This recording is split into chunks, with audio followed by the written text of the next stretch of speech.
তো যে যে জায়গা থেকে ভিডিওটা চালু করছেন সবাই অসংখ্য ধন্যবাদ। তো আমি মূলত এই মুহূর্তে মালদ্বীপ আছি। তো প্রায় অনেক দিন যাবতই মালদ্বীপ। তো আমি যেহেতু বাড়ি যখন আসছিলাম তখন থেকেই আমি ভিডিও বানাই। তো মালদ্বীপ আওয়ার পরে থেকে এখনও ভিডিও বানাইতেছি, আর ভবিষ্যতেও চেষ্টা করেন ভিডিও বানানোর লেগে। তো আমি যেহেতু ভিডিও বানাই, তো আমি মালদ্বীপ আবার পরে দিয়ে অনেক সময় অনেক ভিডিও বানাই, ফেসবুকে ভিডিও আপলোড করি, ইউটিউবে আপলোড করি, টিকটকে আপলোড করি। ঠিক আছে, যেহেতু ভিডিও আপলোড করি তো অনেক মানুষের ভিডিও দেখে, টিকটকেও আমার অনেক বন্ধু বান্ধবের ভিডিও দেখে, ইউটিউবেও দেখে। তো এই জায়গায় আমি মূলত যে এই বিষয়টা নিয়ে কথা কওয়ার লাগিয়ে এই ভিডিওটা করতেছি। এই জায়গায় মেন বিষয়টা হলো যে আমরা কিন্তু যেহেতু রোজার মাস, আর এই রমজান মাসের যে বিষয়টা এটা কিন্তু অনেকেই জানেন যে মালদ্বীপ কিন্তু আসলে একটা মুসলিম কান্ট্রি। তো মালদ্বীপ যেহেতু মুসলিম কান্ট্রি, তো রমজান মাসের লাগিয়ে কিন্তু সবার লাগিয়ে কিন্তু একটা ছাড় থাকে। ঠিক আছে, মানে যে কোনো কোম্পানির মধ্যে আপনি কাম করেন রমজান মাসের মধ্যে মানে ডিউটিটা একটু আপনারা কম দিব। ঠিক আছে, মানে পরিশ্রম তেমন একটা হয় না আর কি, মানে রমজান মাস বিশেষ করে রোজার মাসে।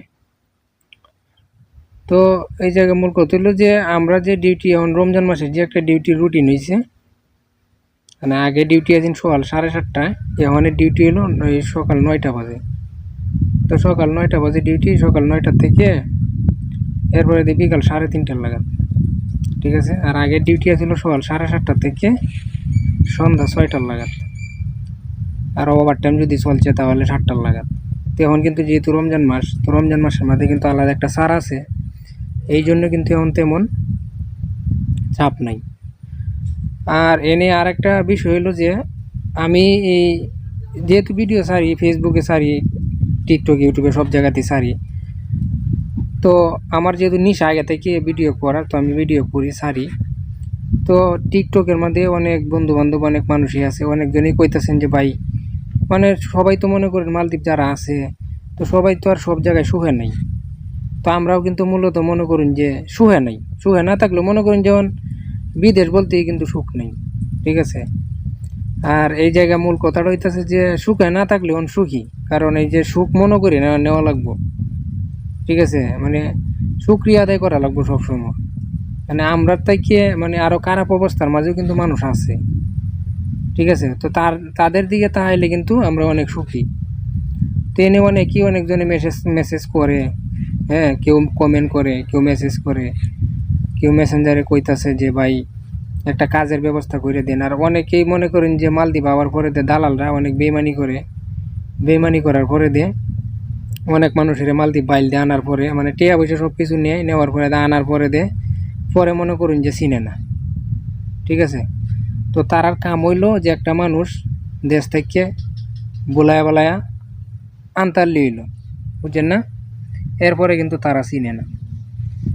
তো এই জায়গায় কথাটা হইতেছে যে আসলে মালদ্বীপ যারা লোক আনে, মানে তারার উদ্দেশ্যে আমার একটা কথা, যে টিয়া পয়সা তো যতদিন মালদ্বীপ থাকেন ততদিনই যেহেতু চাকরি বাকরি করবেন, টিয়া পয়সা তো কম বেশি কামাইবেন। কিন্তু দেশে থেকে এরকমভাবে মিশা কথা কইয়া লোক মানে মানুষ আইন নিয়ে মালদ্বীপ আইন নিয়ে এরকম কোনো বেজাল সেজাল কেউ ভালাইন না, যে এটা আসলে ভালো না, বুঝছেন। মানুষের গাইল লাগলে কিন্তু অনেক কিছু হয়ে যায় অনেক সময়। তো যারা মানে এই দালালরা যারা আনছে, এরকম আমি মাঝে মাঝে এই ভিডিওর মাঝে দেখি যে এয়ারপোর্টও ছাড়ার পরে এয়ারপোর্টে মনে করুন যে গামছা বিছাইয়া এয়ারপোর্টে মনে করুন যে হইতে রয়েছে। ঠিক আছে, তো এটা কিন্তু আসলে এটা আমরা বাঙালির একটা বদনাম, কারণ আমরা বাঙালিরা ক্ষতি করতেছি। ঠিক আছে, একজনে বদনাম করলে পুরা বাংলাদেশেরই বদনাম। তো যদি কেউ পারেন মানে বালা বিষয় বালা জায়গা বালা কাজের উদ্দেশ্যে যদি আনতে পারেন, তো আনার সময় পারলে 50,000 1 লাখ টাকা বেশি লইয়া লাইন, কিন্তু একটা লোকের আনার পরে দে এরকম ফেরেশানি এরকম কষ্টের মাঝে কেউ ফালাই না দেয়, বুঝছেন। মানুষের গাইল লাগলে কোনোদিন শুয়ে হয়ে থাকতেন না। তো আমারে বিশেষ করে অনেকজনে কল দিয়ে কয় যে ভাই একটা কাজের লাগিয়ে একটা কাজ যদি পাও করে দিতেন। ভাই দেখেন, আমার কথা রইলো, আমি যখন নতুন আইছি, নতুন হওয়ার পরে কিন্তু আমি এই একটা আইল্যান্ডের মধ্যে আমি কিন্তু আইল্যান্ডে আবার লাগে ইচ্ছুক আসছিলাম না।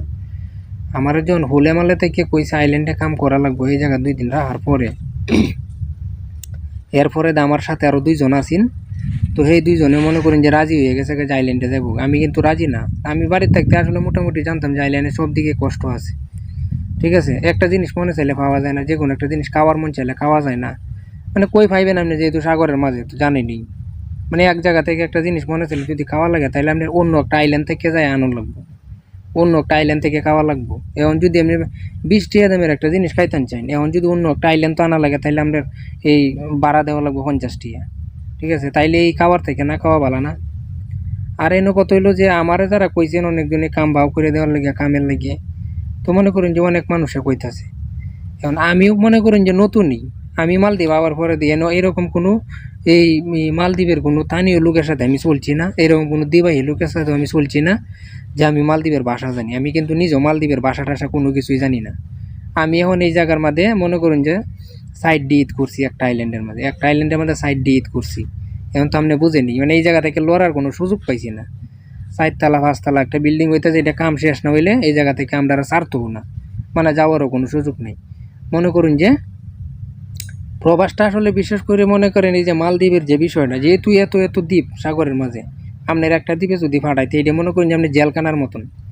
যদি আপনার হেরা কোম্পানি থেকে অন্য একটা কামের লেগে অন্য জায়গায় না ফাটায়, তাহলে ইচ্ছা করলে আপনি এনতো লড়তারতেন না, পারবেন। আপনি চুরি করে যদি যান গেন তো, তাইলে এটা পারবেন।